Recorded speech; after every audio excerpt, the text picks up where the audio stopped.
cerita bagian kecil lah mengenai beliau di live ini.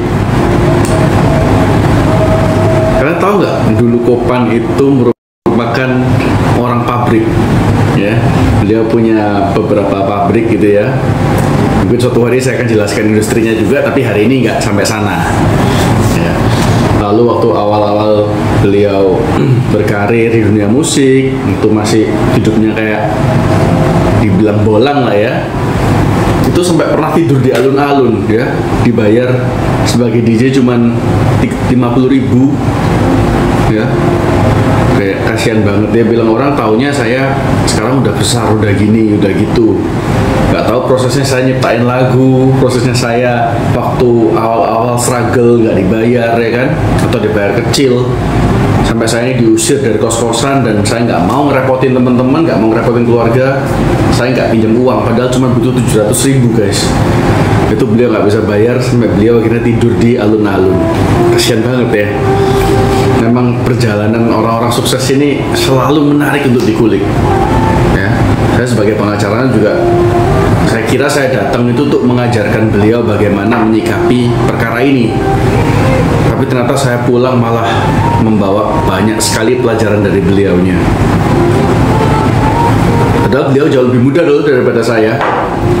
Jadi menarik saja bahwa kita bisa belajar dari siapapun ya, nggak lihat umur, nggak lihat status sosial.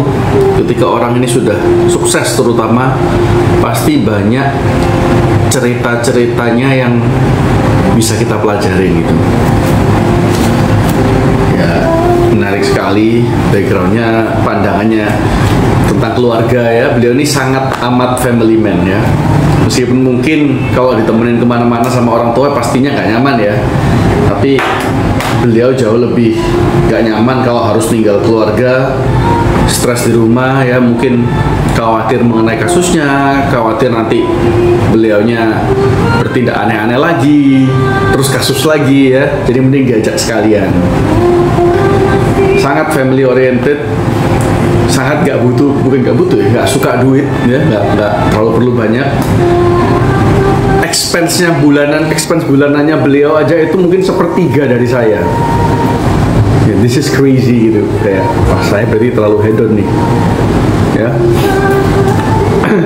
Even sampai hari ini loh, expense-nya itu cuma 1/3 dari saya. Dia bilang, aku buat apa sih kok uang? Pak, aku cuman sebulan perlu berapa sih paling? 15. Itu pun 5 jutanya saya buat top up Mobile Legends nih. Keren nih. Koroni. Ya, keren nih. Kopan ini memang sangat menginspirasi ya. Mungkin suatu hari saya juga akan ngajak Koroni nih ketemu berdua, mau tahu ceritanya Koroni. Ya. Mau live bareng ah? Gimana caranya ya? Mumpung ada Koroni. Gimana caranya? Sorry saya sangat. Loh, ini bukan Koroni nih. Ini yang salah ini. Yang bener atau yang salah sih ini? Oh, yang bener ini. Soalnya kalau yang salah di deskripsinya jualan iPhone ya. Coba kita ajak live. Kalau bener,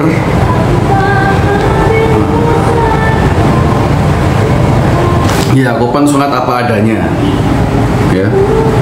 Ke Polda Metro bajunya gimana, ketemu saya juga bajunya gimana. Dia bilang tas merekku ini loh kok, aku dikasih orang, aku nggak pernah beli. Tas beda apa sih kok?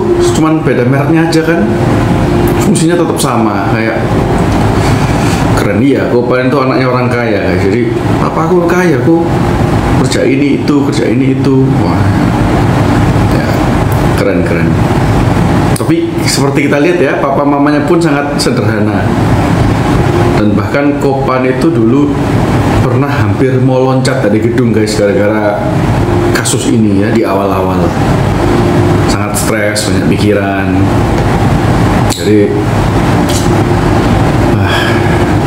kita ngobrol kemarin tuh dari jam 7 ternyata sampai jam 11. Berapa jam itu? 8, 9, 10, 4 jam. Ya.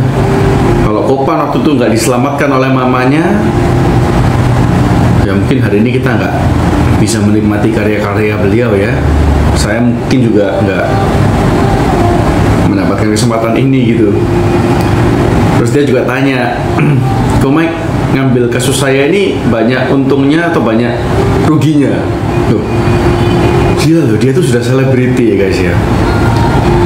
Masih bisa mikirin, kok biasa ambil kasus besar gini perusahaan-perusahaan. Kasusku ini apa sih kok?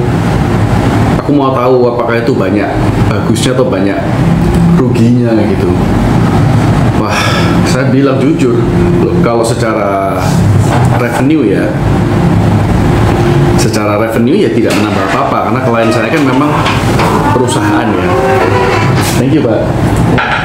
Nanti kalau ada tamu yang masuk namanya Mansyah ya, sama Michael gitu langsung sini ya, sini. Thank you.